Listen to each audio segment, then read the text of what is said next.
Hello and welcome back to Osborne Insider, where you can get the latest information about our products, installation tips, and other news. One of the most interesting legs in our selection is the Woodhouse Vanity leg. This leg was custom made for Jen Woodhouse to support a beautiful walnut vanity that she built. The leg is 36 inches tall with a 3 3/8 inch width. The majority of the design features delicately carved flutes with a round profile and a quarter notch on the back. The quarter notch is 28 inches tall and ends right above the base of the leg. The base is a round bunfoot-like design that adds even more elegance to this traditional piece. This leg is designed so it can be seamlessly installed to your bathroom vanity.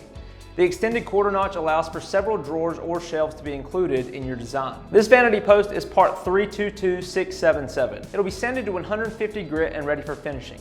Choose from paint grade or stain grade wood options depending on your project. Once this leg is customized and installed, it is sure to be a stunning addition to your home. Thank you for joining me for this Osborne Insider. If you would like to stay updated with our newest content, don't forget to like this video and subscribe to our channel. Until next time, I hope you take the opportunity to build something beautiful.